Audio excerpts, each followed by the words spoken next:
I walked out of a deployment briefing straight into handcuffs. No warning, no hesitation. The steel clamped around my wrist before I could even ask what was happening. You're under arrest for your father-in-law's death. The words didn't register at first. Death? Him? I'd just seen the old man 3 days earlier, smug as ever, drunk on his own power. And yet here I was, paraded in front of soldiers I had once led, reduced to nothing more than a criminal in their eyes. The trial came fast, too fast. My own son, my blood, took the stand and swore he saw me do it. His voice was steady. His eyes never met mine. My wife filed for divorce that same week, custody, assets, the works, as though she had been waiting, pen ready, for this moment to arrive. Now I sat in a courtroom, shackles on my wrists, as the judge leaned forward and asked if I had anything to say before sentencing. I slid one sealed envelope across the table. He opened it, scanning words he hadn't expected to read. His face drained, then hardened. "Bailiffs," he ordered, voice sharp. "Lock the doors." The silence that followed weighed heavier than any sentence could. I used to believe betrayal was loud. A slammed door, a shouted confession, the sting of a slap. But betrayal is quiet, calculated. It waits until you look away, then guts you from within. My wife had been the architect, my son her accomplice, my father-in-law the perfect corpse to hang around my neck. And me? I was the mark. The old man had always hated me. Too disciplined, too unshakable, a soldier who refused to play his games. He craved control, and I denied him. I thought his death might finally end his schemes. Instead, it became their weapon. Looking back, the signs were all there.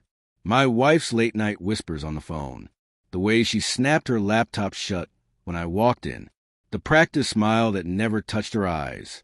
I told myself she was tired. That marriage simply eroded with time. But she wasn't eroding. She was planning.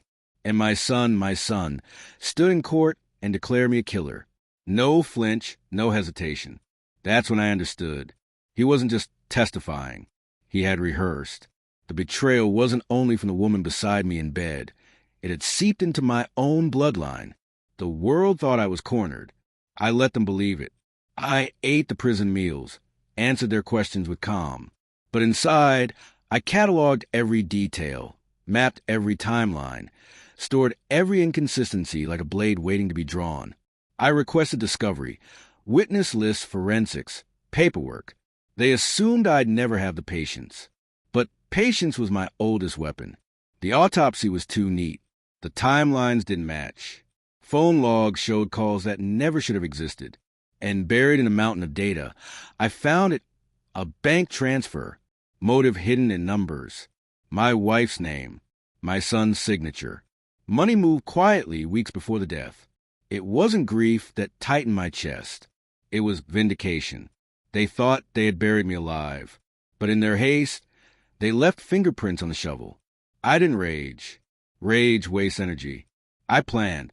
I wrote my answer not in words, but in evidence. Sealed, waiting for the moment they thought I was broken. That moment came in the courtroom. The judge's eyes moved across the page. His lips pressed tight. He read it once, then again, as though reading it twice could change the truth. It couldn't. The documents exposed it all. False testimony. Payments traced. Recordings transcribed. A conspiracy not built in shadows, but in arrogance. My wife gasped before she could stop herself. My son's wide-eyed stare cracked his polished act for the first time. I didn't speak. I didn't need to. Truth, when armed properly, doesn't need a voice. It detonates on its own. Bailiffs, the judge commanded, lock the doors.